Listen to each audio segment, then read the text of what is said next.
Okay, we're going to move to question and answer time. So if you'd like to ask a question, let's try to, because there are a lot of people here tonight, let's try to have one question each and then move on to your second question. So who would like to start?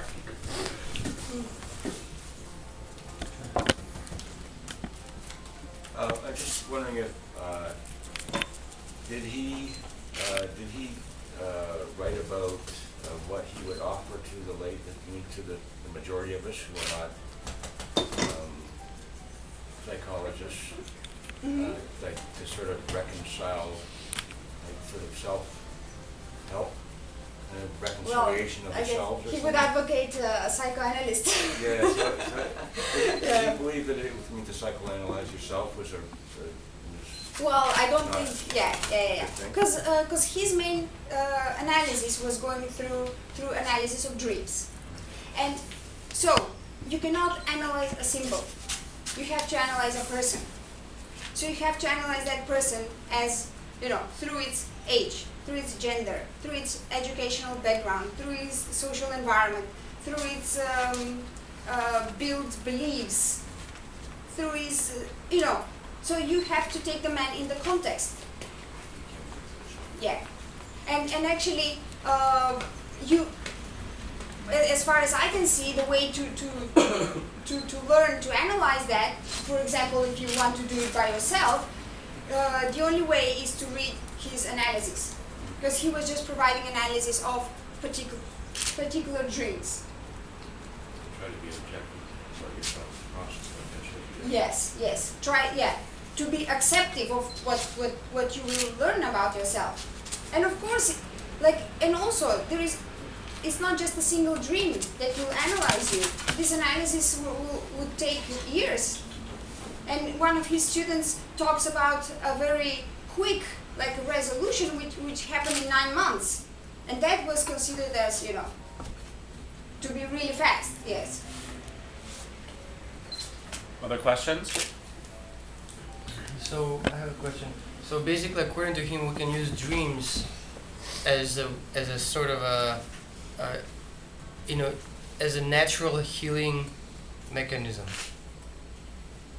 So we all dream. What is required for us to kind of extend ordinary dreaming into a healing mode? It already is, but how to push it beyond that line of, because neurotic people also have dreams, right? What is required talking about neurotic people, more or less we are all neurotic in a way. Right. Yeah.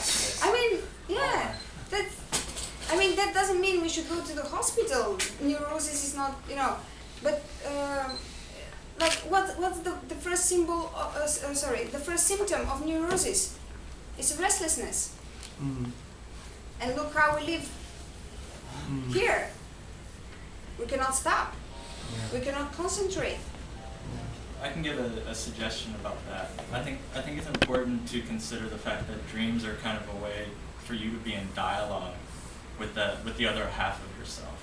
Mm-hmm. So one way to begin that dialogue in earnest might be to record your dreams, to actually pay attention to them, to give them the time to write them down, and then think about them, not just right after they happened, but in the weeks that come, and maybe think about what happened before that.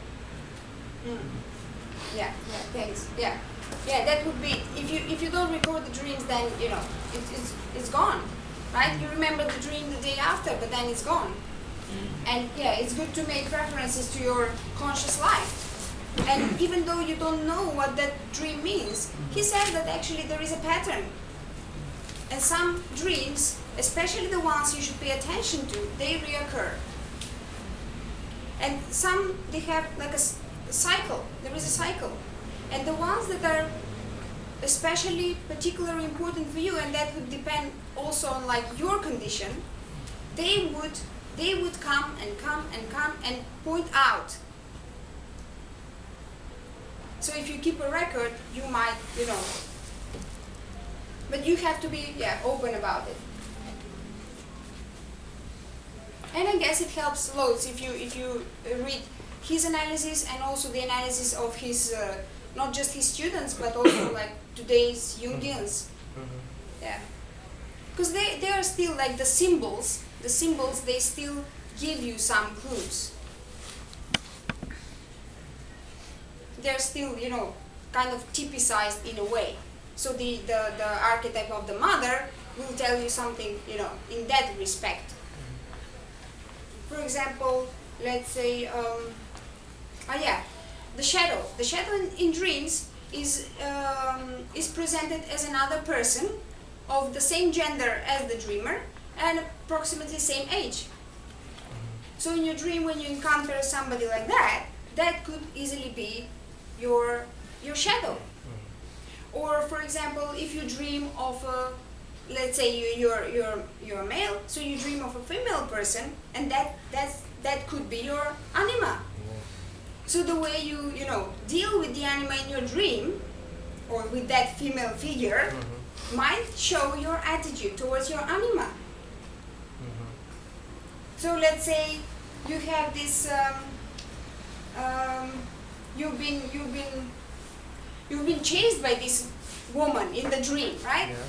So it's the anima is after you because you don't pay attention to the anima in your real life. So it's, yeah. So is there only one shadow, or there are many different types of shadows? No. Like the concept of the shadow is one. One. The archetype of the shadow, yeah. But it can be in so many different areas. It can be. It's kind of, there's like two levels of shadow. There's like a personal level, which is kind of a storehouse for the things that you personally deny about yourself. There's also the concept of like a collective shadow, which is what we see like in history with Germany and World War II. Jung was obviously, because of the time that he studied, he was obsessed with this mechanism. How can the country like do that? And one of his theories was that that Hitler was actually imbued with the power of Germany's collective shadow. Right. Yeah.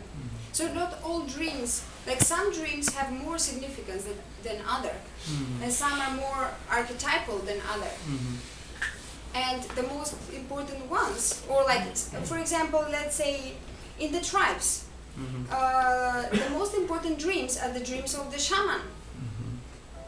And they believe that what the shaman dreams is actually what applies to the whole tribe. So his dreams were more meaningful than the dream of just anybody.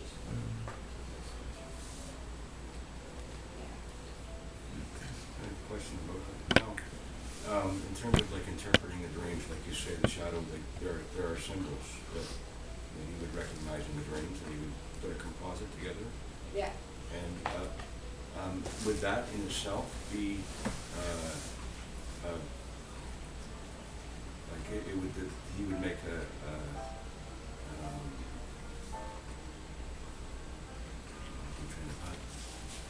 would he put that together with something in the waking world, like discussing with the patient, or No. would he just dream analysis was a way of understanding one archetype, or what?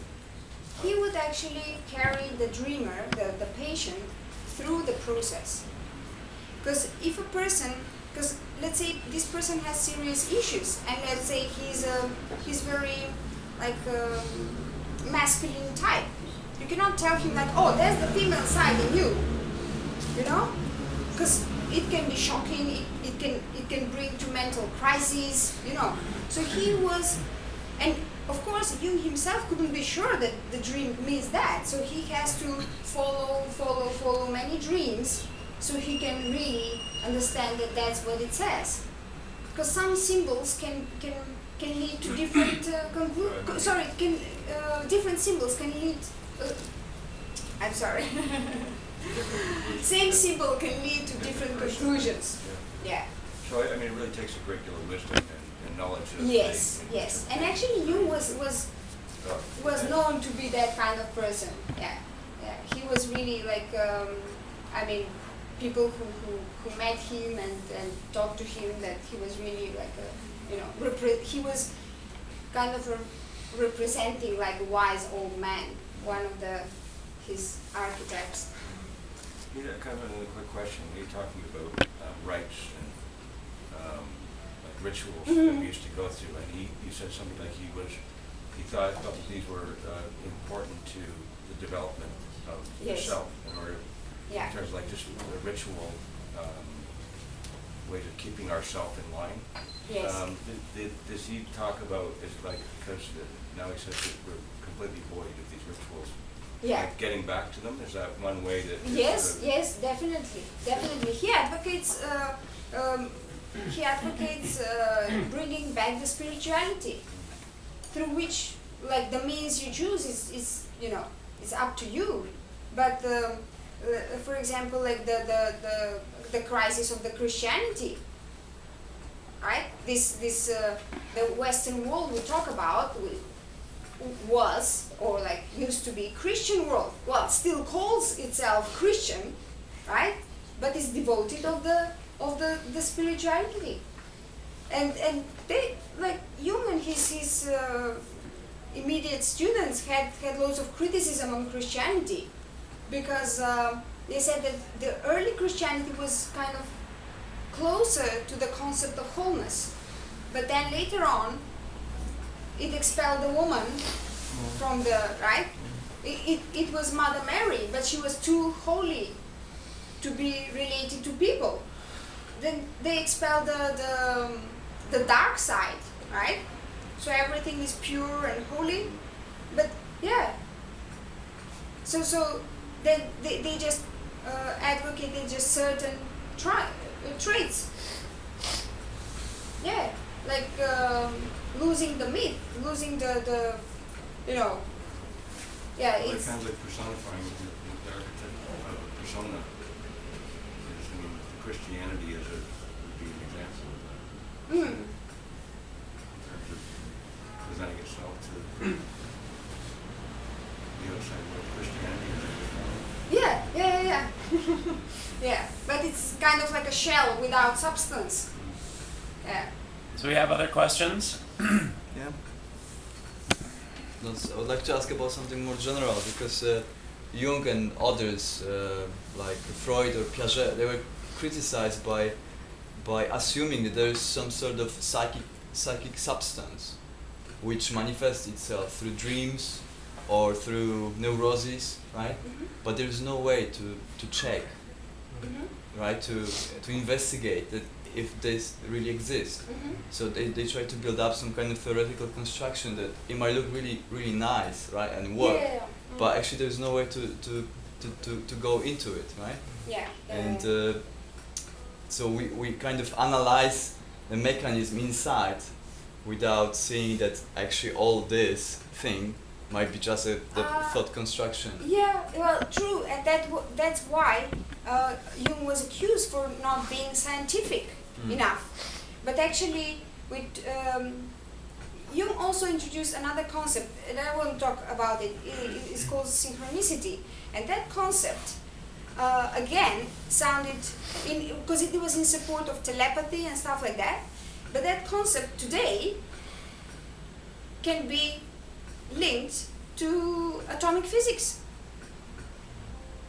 So actually at that time there was not enough scientific support, but there is now. What, for example, today's neuroscience is in support of Jungian typology of personality.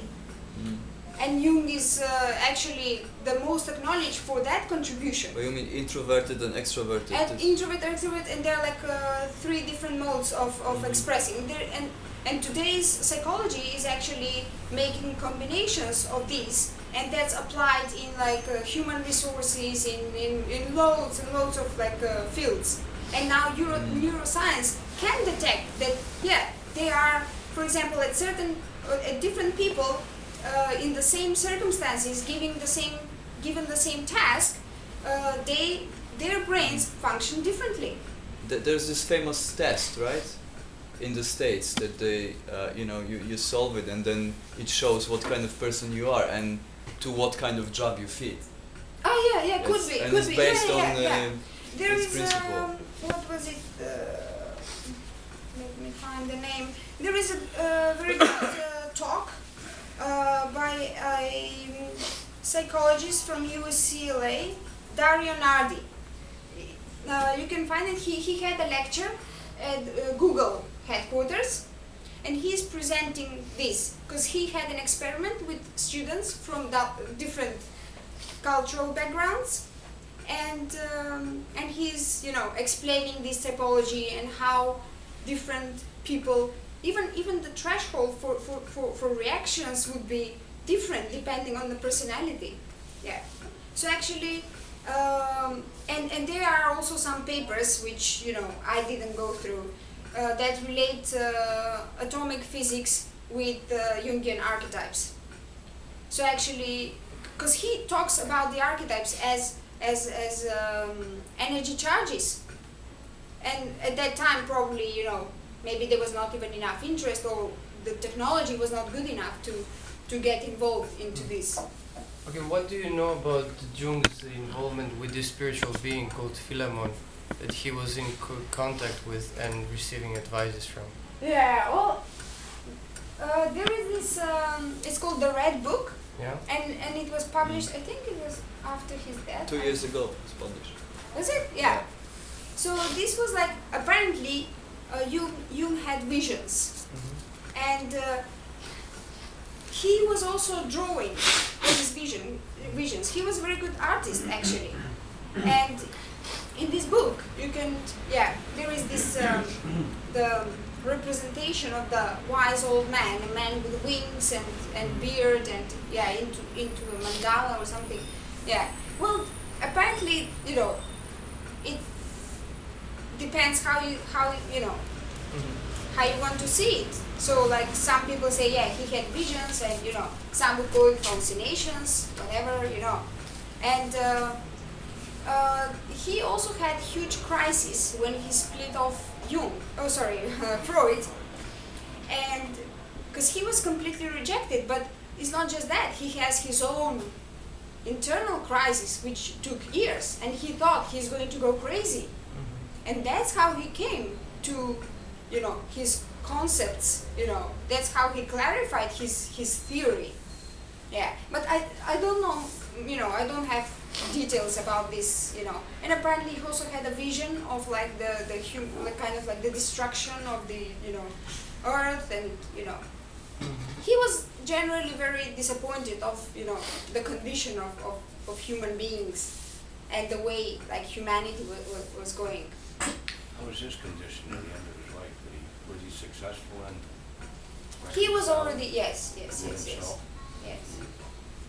Did he go on any spiritual quests, or did he do anything like other than his field of study? Did he go off and study the ancient tribes or anything? Yeah. He visited Africa, but that was like, early, like in the early 20th century, and also in like visiting tribes in like Native American tribes in USA. He went to India, but he had really vast knowledge of like generally not just of the Western like culture, but Eastern as well. He also, like in terms of like spirituality, he developed a method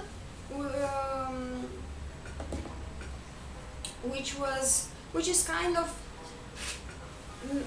a method of meditation. What was it called? The mandala stuff? No. What was it called? Oh, it's somewhere here. Guided meditation. Oh, Active imagination. Right. Yes, active imagination, which has similarities to meditation, because it's you just let yourself, Is that when you visualize something? Yes. But it's not like the Freudian way of like, for example, I show you a pen. So what does it, bring? What association it brings? But it's more like you try to detach your ego, but just let. It's kind of like opening the doors to your unconscious. Just kind of observe without interfering and see where that will take you. That was also applied to the, That's something therapy. he practiced? Oh yes, certainly. And he, Tom? Oh yeah, I was just going to ask, is very knowledgeable. So what sparked your interest in Jung and seems like you know so much. Did you study for university, or did you just? I wrote a paper from Jung, yeah, at the university. But yeah, I was just fascinated of his, because I was studying this philosophy of cultures, and then you come to Jung, and then Just one But- more question. yeah. If there's a book that I should read about Jung, what would you? That's easy, not too difficult. The Man and His Symbols. The Man That's and His yeah. Symbols. Okay. It's only like one part is his contribution, and there are like 4 or 5 other essays by his students who he selected himself. Yeah. Yeah, and that book was published just before he died. Yeah, and it's brilliant because every essay is actually on different topic. So it can be like his psychology in relation to arts, or explaining the archetypes and so on. Do you have any other questions? I'd like to ask you, what do you think about turning the so-called cure, right, cure of disease into disease? I mean that we use certain kind of medicine, right, to cure some kind of disease. But what if this medicine is becoming a disease? What I mean is that this so-called medicine actually induce that disease. Because when I never been to America. You're talking about vaccines? No, it's not about vaccines. Some kind of. When I read the newspapers, and they're writing that I don't know, 20 or 40% of the kids, in States in age of 11, they have their own psychoanalysts. Everybody goes to psychoanalysts, Everybody takes psychoanalysis, and everybody's so obsessed. It's like in Taiwan, your kid doesn't study English. Wow, you are a bad parent. And your kid's not going to a psychoanalyst. Wow, your kid will turn into some kind of psycho. So I would like to ask you, what do you think if they just simply made it up? Like everything is made up, and all this psychoanalysis, all this analytical psychology, because we don't have any proof for existence of all this stuff what was Jung talking about. I don't refuse it, but I said there's no any evidence for existing of such kind of things. It can be simply made up, and it's simply projected. Well, you can say the same for the theory of relativity. I'm not saying that the so-called science is not a kind of religion, because it is. Yeah. It is some kind of religion, because the Kuhn just dissolve all the system, because in the paradigm and so on, if you accept that it works. So what do you think, the entire system built first by Freud, later recreated, reconstructed by Jung in another direction, everything is made up. Yeah, could be, but basically, whole philosophy was made up, right? I mean, everything that the humanity created in terms of non-natural sciences, let's say, because that maybe you can prove in a certain way, is it's just creation, It's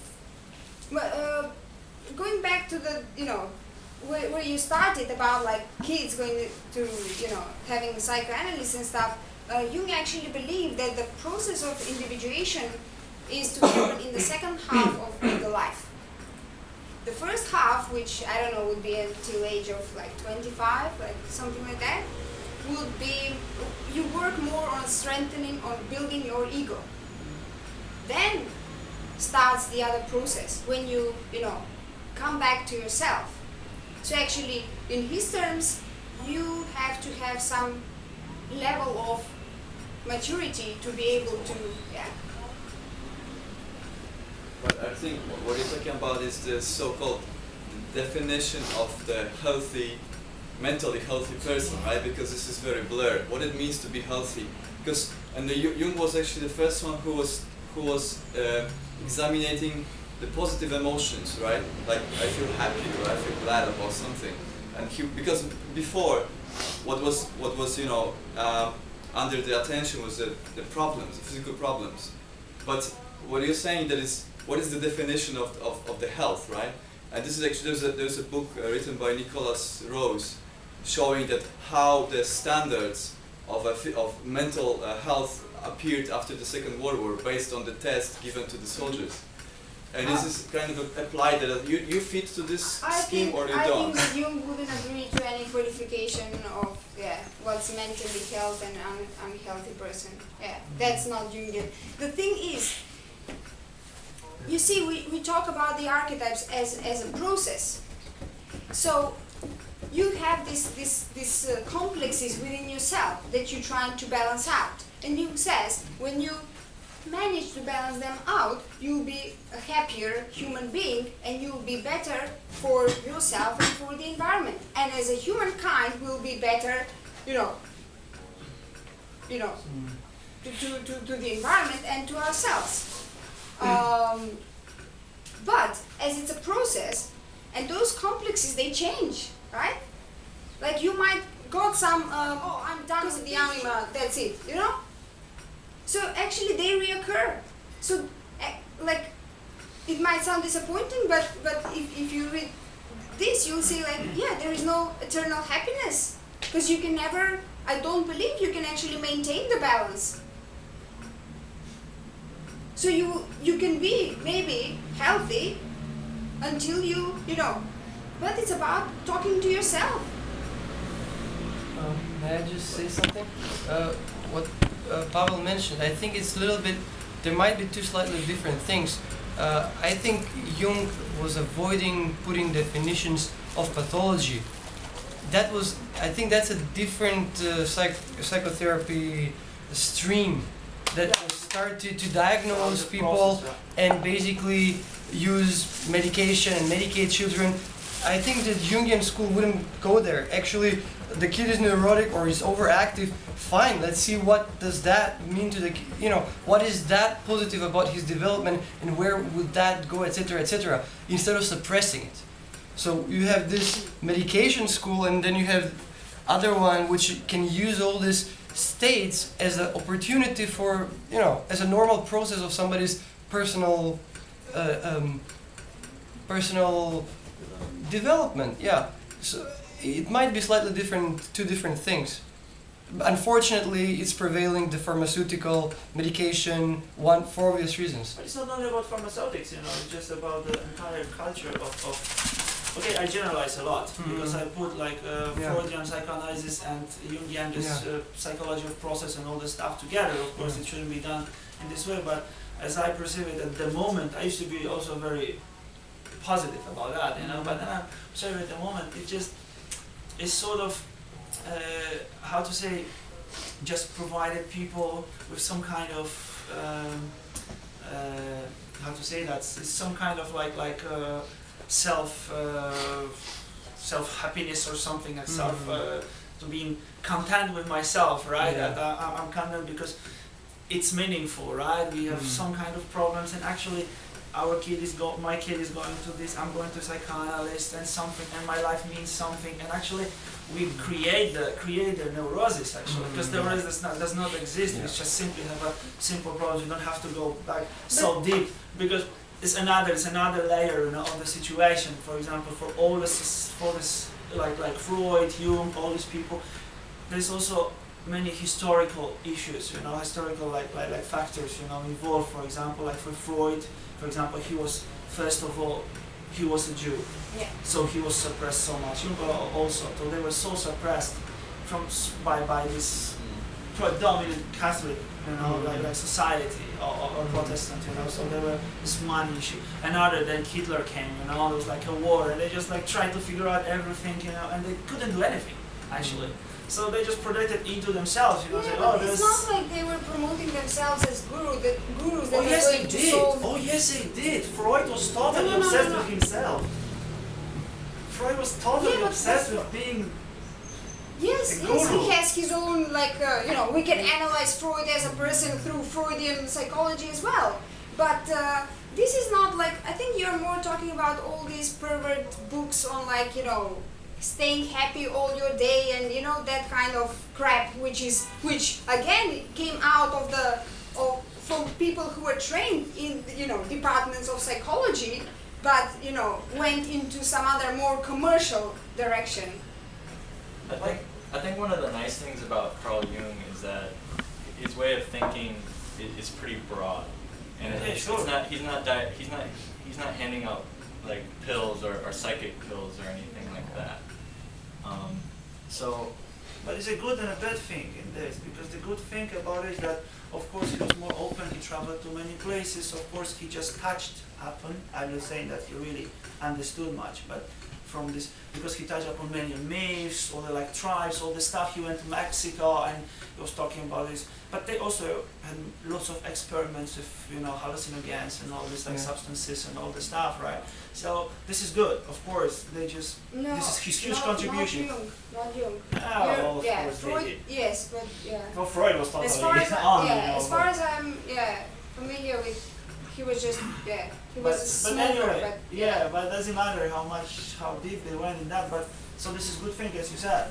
I think the bad side of it is that it's easy for people to kind of hijack his theories and introduce them into the context of like, I have the answer to your life. Yes, You read this book and then it's solved. But this is Okay, speaking of hijacking theories, let's go for one last question, and then we've got to move out of here. And I'd like to ask a question. Did Jung the last question did Jung ever say anything about Freud's nephew, Edward Bernays? Or do you know anything about the relationship between the two people? Because talking about like hijacking theories, it seems that's what Bernays did with the whole psychoanalysis thing. Anyway, okay, great. That was my question. Don't have an answer. That's fine. You got the answer. We're out of time, so thank you, Sonja.